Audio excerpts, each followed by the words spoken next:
In the episodes about Australia, Africa, and both Americas, we touched the subject of the Earth lifelines or ley lines and the ruins around them.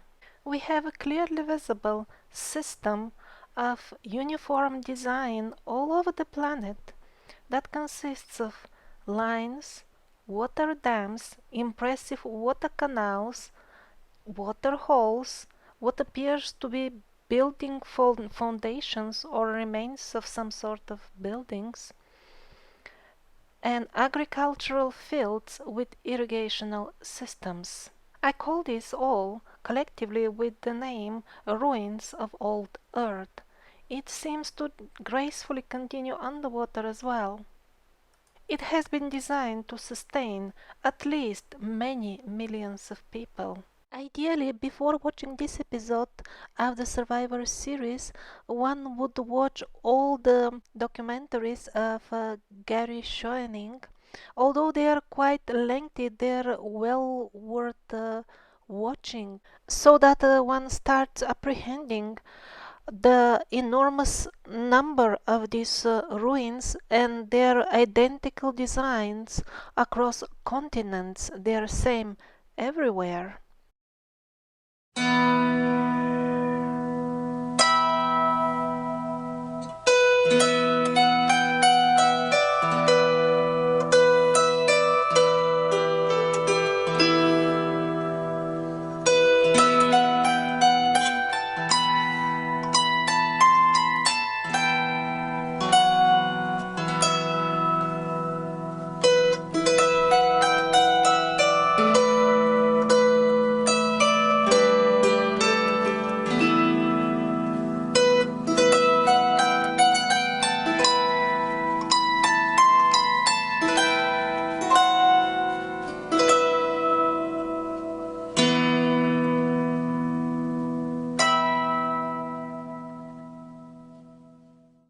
Before looking at the old Earth ruins from a planetary perspective, let's see what an ordinary small person found locally.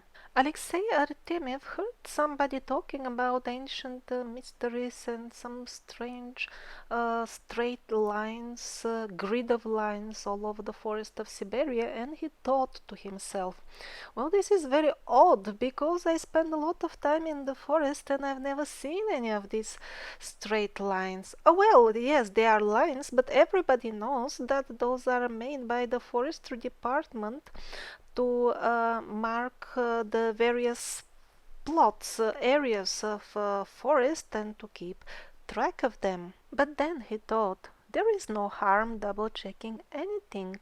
Let's see what I can find about these forestry department lines in the official documentation of the state. There is no secrecy around the manuals and the archives of the forestry department and their maintenance of the forests, so he could get access to all the needed documents. From the very beginning, it became clear that there is something extremely wrong with all this story about the so-called forest department lines. So this grid of lines in the forest was supposedly built all in Soviet Union times, and indeed in the manuals of those times there were instructions to build a grid, and the size of the cells would be 1 by 2 kilometers. But on the ground, a very small portion of the grid in the country is of this size. Mostly the grid consists of cells with the length of 1067 meters. Now that happens to be an old measurement, antique one, obsolete nowadays, but used in the bygone times in Russian, something like a mile. Maybe in English it is also called a verst. So judging from the unit of measurement that was used, it seems that this grid is much older, and another paragraph of the manual of the forest department would apply to it. Namely, the paragraph which says, while building this forest mesh, grid in Soviet times, to incorporate the already existing grids in it. By the way, the images that you see in this video are from all over the world, the ruins of old Earth from the documentaries of Gary Schoening. They're not all from Russia. So this unit of measurement, the old Russian mile, so to say, was not in use during Soviet times. So this by itself strongly suggests that this is an older grid. And on the other hand, old, but not that old, because at least we still know about the unit of measurement that was being used during its construction, so maybe it is not extremely old in this case. And this is just the beginning. The total length approximately of this forest line is some 3 million kilometers. Well, to make that is not as easy as it is to talk about it. Although we do have huge sophisticated machinery nowadays to do it mechanically, this is relatively recent, and also if we calculate, we find out that we would need approximately 20,000 of these monsters working for 80 years to create this grid. Well, the forest department in Russia never possessed such a fleet of monsters ever throughout its full existence. It was always in the state of insufficient funding and a lack of resources. So in other words, this grid could not have been built in Soviet time. But then how and when was it made? Did the villagers made it with axes manually? Even if we make a fantasy hypothesis that they organized and obliged people to do it for free, which never happened, because if it would have happened, there would have been some mention and memory of it. Still, such a large part of the population would have been needed that this would be a titanic task that would have not have remained unnoticed, if at all possible. Actually, in regions, because Siberia is very, very large and very scarcely populated and very, very cold, I mean, there was no, mostly there is no local population that you could mobilize even for free to fulfill such a project manually. I mean, these are 4 meters wide paths, and chopping off, bringing down a tree manually is not so easy actually. So if we want to face the naked truth, that is that we are buried in such an ignorance that we don't know even the history that could have happened a few hundred years ago, and we have no clue how could somebody have been made these lines in the recent past when still units of measurement were used that we know about. Isn't it remarkable how ignorant are we? Well, for now, the only thing we know relatively for sure is that this grid was made before year 1918, because at this point the metric system was introduced as compulsory in Russia, so nobody would be allowed to use any other units of measurement in a state project. The grid is oriented exactly as the pointer of the compass. It points towards the magnetic pole of the Earth, and moreover the current one. So another clue to tell us that maybe it is not extremely ancient, this grid. And the most amazing thing is that this grid exists even nowadays. People see it very well when they travel by air. It's visible in Google Earth. And it is amazing because although in Soviet times there was some sort of underfunded forestry department, but at least it was well organized and it was functioning as much as it could, while nowadays the condition is quite deplorable. Funds are even more scarce. Making improvements to the grid is out of question, but what about maintenance? Well, there are instructions for maintenance. The workers are supposed to check how are the lines doing every 20 years, and they do it if they can. I mean, if they find resources and people to do it. And yet, amazingly enough, no trees are still growing on these lines. Yes, weeds are growing, the normal weeds that are found in the forest as well, but no trees whatsoever. This is quite remarkable actually. You can compare it with the situation near the electric posts. Those are cleaned regularly in all countries. Otherwise, the situation would be quite precarious with the electric wiring. And also the areas around satellite cells and etc. is regularly maintained for sure by a team of workers, and still all the time small trees grow from the seeds from the forest around, but they don't grow on these lines at all, although they're so old. Well, I'm not surprised. Apparently some technique or technology that we have no clue about has been used to make these lines. And indeed, the next big topic in the Survivor series would be the fact that not only the knowledge about our true history is gradually disappearing in very recent times, but also um, technological knowledge. I gave only one brief hint in the episodes before with the medieval rockets, and all this may sound like a strange idea initially to many of you because we are used to the daily bombarding with propaganda that we are in some times of technological advancement and we are rapidly improving and all this type of lies.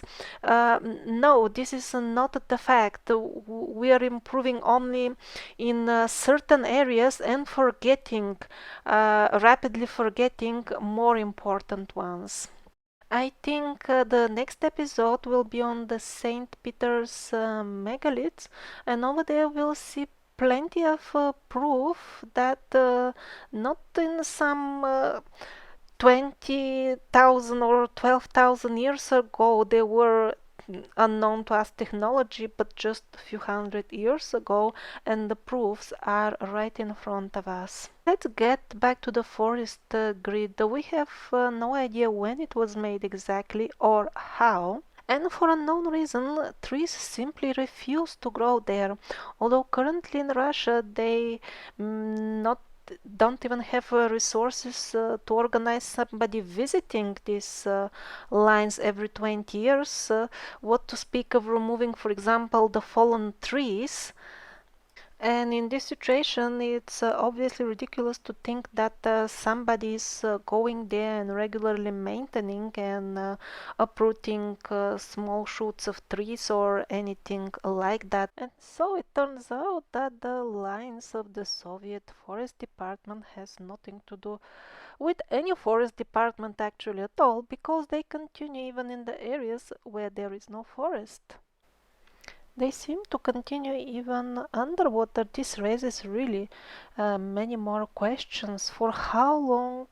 Is this another grid now from another civilization? Was this type of grid used by numerous civilizations, or were these areas swallowed by the oceans in recent time? Or and it's not just the lines, the full set of old earth ruins is also present underwater.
Now this is what Bing maps show near Scandinavia, while Google Maps shows completely different picture. This is from Antarctica. They're showing us really not much here.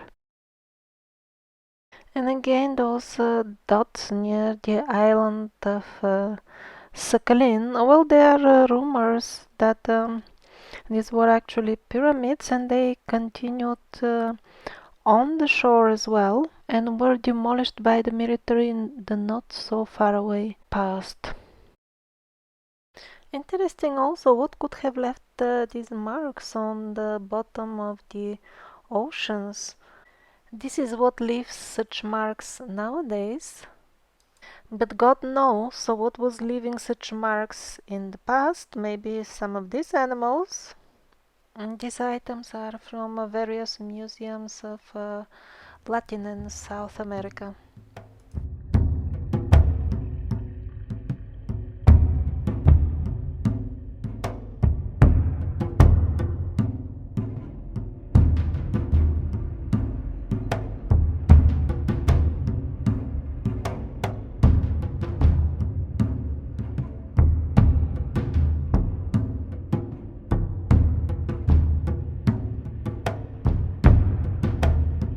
But are there any somewhat preserved old earth ruins that could give us a clue of who built the full system of lines, water dams, and so on? Well, it turns out there is. The vast megalithic network of stone buildings and canals definitely fits in the overall style of the old ruins lines and the overall level of technology required. So we do have a very good chance that the complexes of Angkor Wat is the most famous, but actually there are many of them, were not built on the lines, but are a part of the original full set of old world ruins. There is a large number of artificially created water bodies in the Khmer Kingdom, and their layout on the ground is with remarkable precision and visual style very similar to that of all old ruins. So there yet another reason to suggest that the full system of old ruins is not extremely old, but some of it could be even hundreds of years old, because on the original buildings in the complexes of Angkor Wat we still see wooden elements that haven't rotten, and rotting occurs very quickly in areas with high humidity like that of Cambodia. So in other words, we do have some ground to suggest that the older ruins are left by the civilization that we call survivors. Now again, in the same region of the world, we see a vast network of canals. It is the size of a full country. It is that huge, and even the surrounding regions, and it is carried out with remarkable precision. The official version that the simple Vietnamese peasants engineered this full system and carried it out with the most simple, unsophisticated household tools cannot withstand any criticism at all. It's rather ridiculous. To make such a large and sophisticated system of wide and very deep canals, you need central planning and proper tools with which you can lay out your project on the ground. It won't happen with these tools. And then you need proper tools to carry out the digging itself. That is one titanic earthwork of proportions that we can hardly imagine, and it is not by spare Vietnamese fairy creatures that fly idle in the air and have no work. The Vietnamese are busy tilling their land and making indeed small channels and maintaining them to connect their own fields to this system, irrigation system, and transportation system that they have inherited. I don't deny they do the small irregular channels that are immediate to their fields.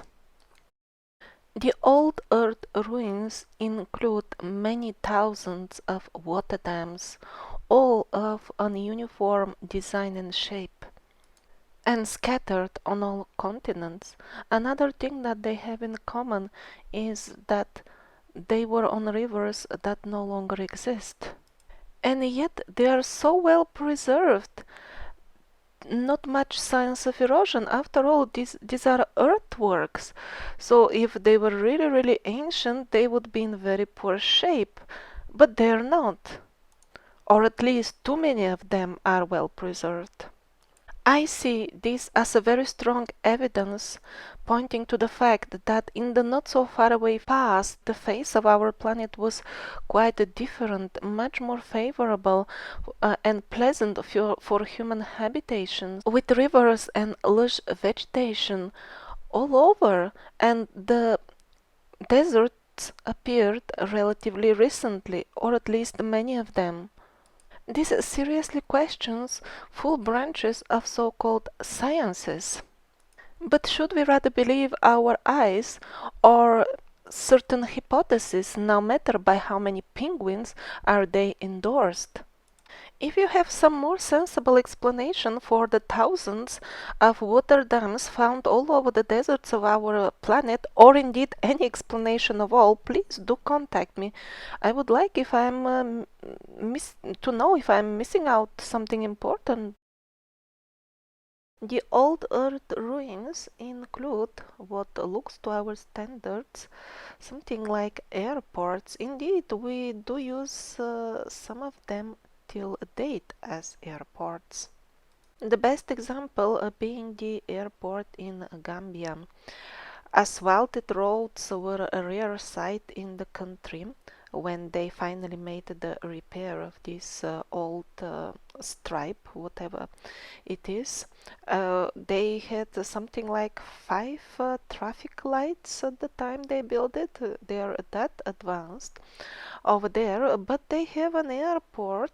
Actually, the older base is so long that they only repaired part of it, and still it is so big that it can accept our most advanced shuttles nowadays.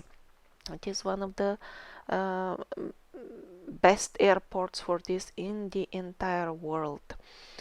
Actually, the earliest publicly available records of this airport date from the early days of aviation, when the British were repairing something over there. And there is mentioned that the airport is in very bad condition and needs repair. Unfortunately, that record doesn't contain any information as of the original builders, but if it was this stripe was airport at that times as well, well, they must have had something much bigger than ours, because we still don't have space shuttles that would need the full strip. That's why only part of it was repaired. There are more clues about from whom we might have inherited the ruins of the old earth. If you remember, in one of my previous videos, Nikolai Subotin told us that he found old earth type ruins at the locations where the archaeologists of the last few centuries in Russia um, believed and did some excavations on the sites where certain tribes live, tribes that are now categorized as fairy tales and magical beings that never existed. Well, I found few very interesting details. I heard them from Radik Garipov. He is a director of the Geological Club in Perm, that's in Siberia, where some of those amazing megaliths were found. And he was, by the way, the local guide for some of the expeditions who made the actual amazing discoveries of those megaliths. So he shares very interesting details about the local, maybe we can call them tribal or indigenous inhabitants of the areas, which are very few but are there. First of all, during Soviet Union time, in the not so far away past, couple of villages were discovered that lived in complete isolation from our world. They knew the language, they knew about us, but they lived in a completely self-sufficient ways.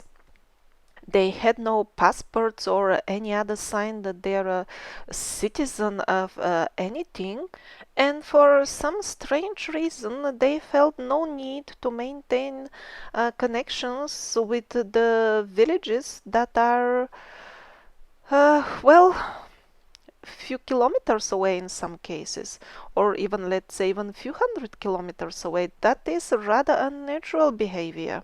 And so Garipov continues that this type of people, or maybe at least some of their shamans, seem to know much more than we do.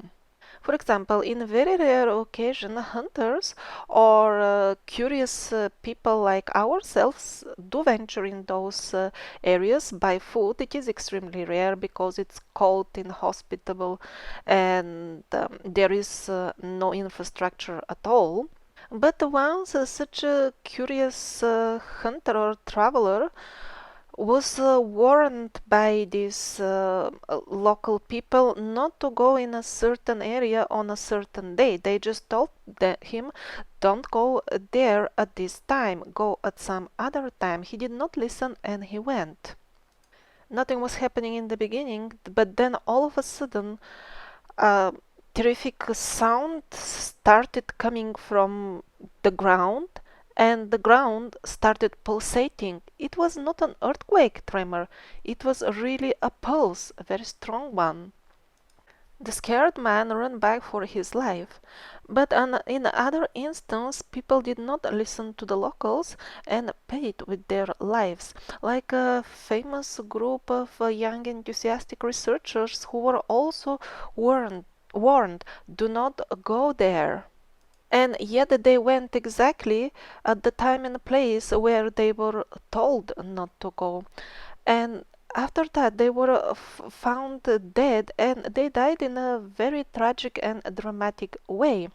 First of all, it was covered all with snow, so steps were clearly visible. There were no steps besides those that belonged to the members of this team. So whatever or whoever scared them to death must have been something that we know little about. This much can be gathered about the case from what was found as an aftermath. Apparently, the young people cut off the sides of their tent and run in horror because something was coming from the door, or that's how the situation looks after the investigation. They did not go out through the door, they made a hole in the tent and they ran out through it in great hurry. They were all blinded and eventually died, desperately trying to climb the trees and hurting their hands badly on the sharp branches of the conifers. And also, there is reason to consider that they have seen something unusual even before this happened to them all of a sudden, because they have just made their tent for the night and somebody had cooked whatever dinner or soup or something was staying there cooked, but nobody was eating it. When this happened, they were in the process of writing articles that had the headings of Bigfoot exists and something of this sort. They just started writing their article when this happened to them. After introducing the topic of the Earth lifelines that I'm now putting into the category Old Earth ruins, I did receive a good number of responses from various YouTube users who were trying to put various hypotheses as of how the lines came to existence. My impression is that most, not all of them, were people who are sincerely curious, but are having a psychological difficulty accepting that for so many years they have lived in a complete ignorance of what is their real origin. For example, the best out of all ideas that I received by email is that the lifelines are left by land exploration heavy machinery that basically scans the earth and searches for various ores. Well, it's possible that this type of machinery does leave some lines, as do so many things on Earth. I'm not saying all lines on Earth are belong to the old Earth ruins, but it's quite unlogical to suggest that they are the reason for the lifelines because there are many thousands of very thick lifelines, and you would need machinery of the size of 100 elephants put together on a pile moving around. We don't have such machineries. In addition, the track of any machinery that we have nowadays would quickly disappear with time. While the lifelines stay, and they not only stay, but they also influence the vegetation around. Also, ground exploration machinery doesn't make water holes and other large water reservoirs with very regular shape on its stops, and so on and so on. And yet I received these suggestions from otherwise educated people who are definitely capable of logical thinking, yet they would convince themselves and believe something illogical as a psychological reaction. They just, it's too difficult to leave this comfort zone and all of a sudden face the reality that you know very little about where did you come from and in where do you live, because this not only questions the full model of history that they have been believing for so many years, but also questions the full credibility of all sciences,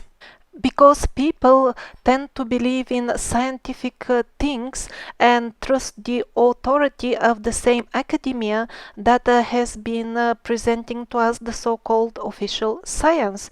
And because the old world ruins are such a clear example of how ridiculous the so-called academia can be, then some people feel as if they stand on moving, shifting sands, and to get rid of this feeling and regain their feeling of stability, they would believe in something which is not very logical, but it will keep temporarily alive their beliefs in some sort of history, be it mainstream or even so-called alternative.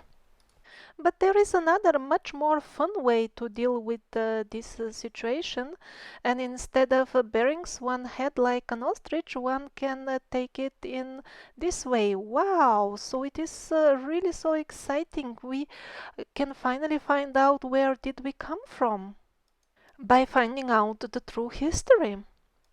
It is actually very exciting that we are descendants of angels and magicians.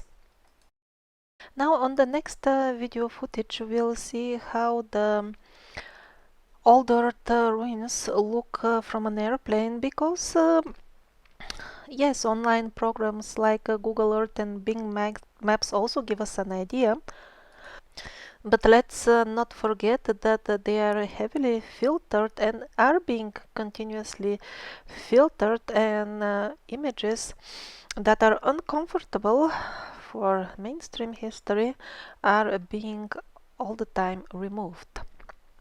The airplane is flying mostly over areas that are uninhabited and according to mainstream history have always been uninhabited because they have been very cold for many thousands of years, they are trying to assure us. And yet a lot of things with a very regular geometric shape are visible on this footage. And now on the subject of how were the lifelines made. In the previous episodes I put forward the hypothesis that they were made from above because they go over cliffs and a few other reasons. But this is just one of the hypotheses. For example, they could have been made also on ground level using some absolutely unknown to us technique. Like, for example, using a beam of energy connecting two points, the beginning and the end. Why not? This could also exist as a hypothesis. For example, the famous trident in Nazca, Peru. If there wasn't any force that would be magical looking to us, then why doesn't the sand cover it? Why it is not devoured by the sands? There are mentions of it in the historic records for hundreds of years, so it has been there at least hundreds of years. Now you see various trident images from Europe and Asia, similar in shape to the trident in Peru. So maybe those same magical to us forces that maintain the shape of the Peruvian trident also maintain the forest lines from getting overgrown by vegetation, and maybe they also change the surrounding vegetation in other instances where the lines pass through other areas, not forest areas. So to summarize, we have a very large number of old earth ruins and lines of identical design scattered on various continents. In addition, we cannot even guess what kind of technique or technology has been used to make some of them. So what does this mean for the mainstream popular history timeline that we hear about in school? It means that the textbooks are good only for fire starters or other similar uses, like for example papercrete. You can make very nice antique looking flower pots from papercrete. That's another very good use of the textbooks. Because in the light of all the ruins and lines that we see, it makes no sense to think that people were primitive and limited to their own area. So how does the mainstream academia, the academic establishment, deal with this very unpleasant fire starter and papercrete situation? Well, it uses various approaches. First of all, pretending that these ruins don't exist and keeping silence about them. Second, destroying them as much as possible, always under some pretext, occasional fire or terrorists destroying old cities, things like that. There is always some excuse seemingly not connected. And yet another approach is fragmenting the history. What I mean is history is always studied in terms of different countries. For example, it is the specialists of Peruvian history that would supposedly ponder and try to solve the mystery of the so-called Nazca lines. And no connection is being made that similar images on the surface of the earth, or in sometimes even identical, are found also in North America and Africa. This is not even mentioned. And so is the case with all the other lines and ruins. They always try to somehow accommodate them in the local history, and nobody seems to notice the fact that they're of identical design all over the world, and that cannot be by chance. And then the academic circles are structured in such a way that the world history is supposed to be a total sum of the histories of various countries. And supposedly, those histories of the various countries are written by specialists in that area. And the specialist in African cultures cannot tell the Peruvian specialists what to do with his history. And so the communication is made very difficult or impossible, because everybody is told to look for explanation within the isolated local cultures. And since there are no specialists, and there cannot be any specialists in this one world ancient culture, then it shouldn't exist. That's their logic. The mainstream historic academia has divorced itself from the very principles of what is science, and has turned into something else. That is why it cannot present the history in a correct manner.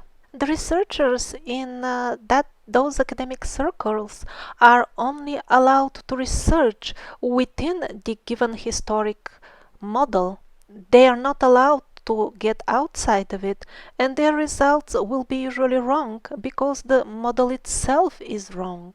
And yet another approach that the official establishment uses to deal with the Firestarter papercrete problem is to deny access of the general population to correct maps of our planet. There is abundant information on YouTube about cases in which people have very good reasons to believe that the most interesting part of the maps never reach us. They are simply removed before the maps even get to popular services like Google Maps and Bing Maps. And whatever interesting escapes the attention of the editors and reaches the public is very soon smudged or made invisible or somehow deleted during so-called improvements of the services. Again, on YouTube, there are many examples of this with proofs how it was, and how after that they edited the image in a way that we cannot see the old earth ruins. They're using the fact that people are convinced that the images that they see are maps because they fit in the actual surrounding in the city around them, so they think that all the maps are indeed reality, but many of them are only computer simulations of what they want us to believe our planet looks like. Now let's see an example from Holland involving something like what officially is called Star Fort, although I don't see that it has anything to do with a fort. It's just an earthwork. First it looks like this.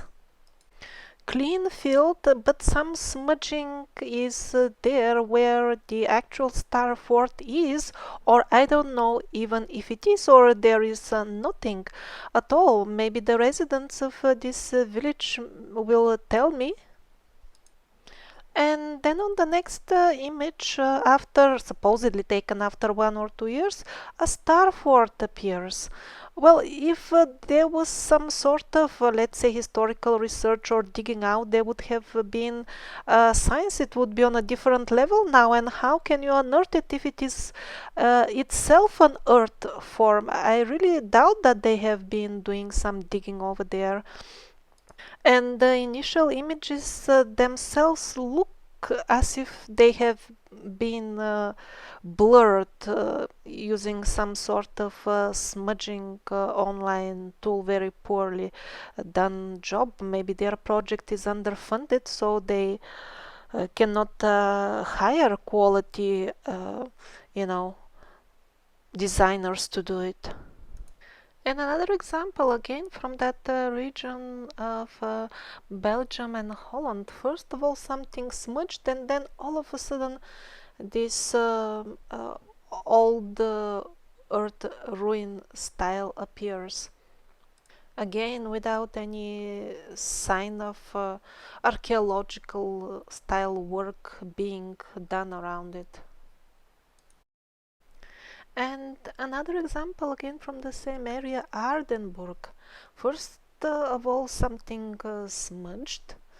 Then, second of all, something very artificial looking. I don't believe this is a satellite image. And then yet another one. I don't know, is this finally the real one, or they have hired a better designer this time? And yet another example again from the same region. I don't even understand what they are aiming at exactly with this project of theirs, but the disturbing is that people think that these are satellite images, while these are actually illustrations done by designers. Yet another example how the maps are putting us in some sort of virtual reality instead of showing us the truth. Now, in this case, they didn't like one of the rays of the star fort that probably got deformed over the years by the peasants who are tilling the land, and they repaired it in this way. Why? Very strange. But the funny thing is that their repairs are of an amazingly low quality. Our forefathers were building star forts with amazing accuracy, and these are like large buildings, and we cannot make correct rays. I mean symmetrical with the other rays of this star fort as a computer image even. I think it's a time to realize how pathetic are we and then start learning about the real world and the real history. The old earth ruins reveal residences for at least many millions of people who lived there. That's really a lot of people.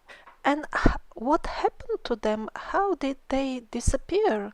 For example, in Siberia, the footage that we see now is from the very cold Siberia, and apparently it was densely inhabited at some point, judging from the ruins that we see.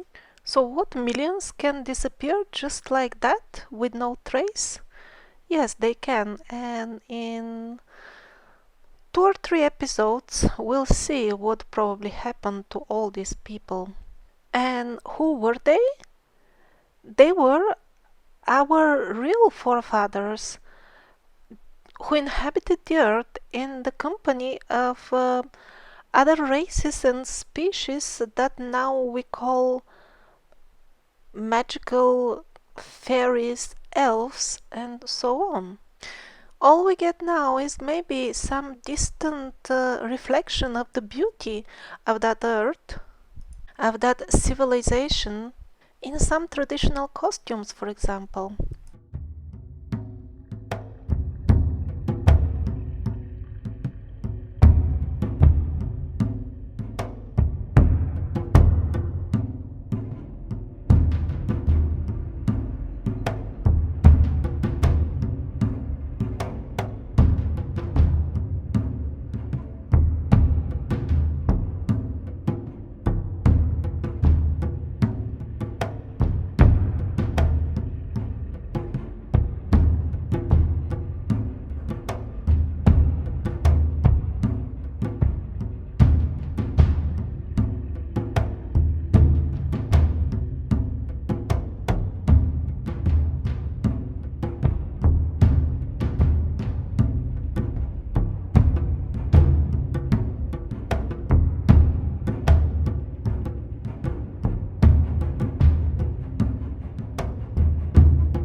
geometric figures and lines on the ground are part of the old Earth ruins, both on this aerial footage and on the images from Google Maps.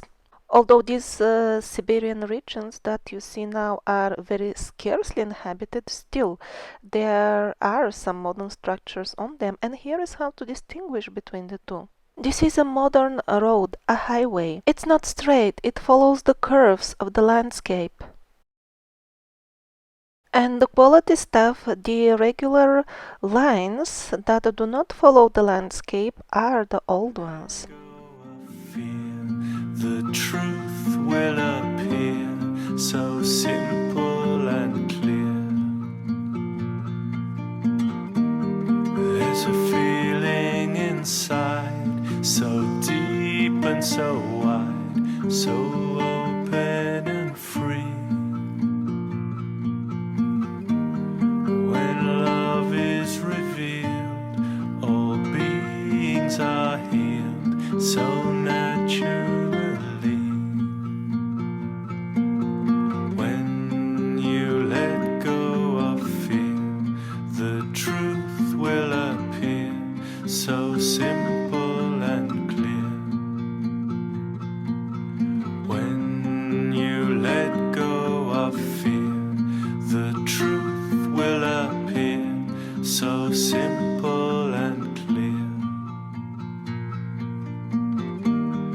Let your light show the way, forever to stay in this circle of friends.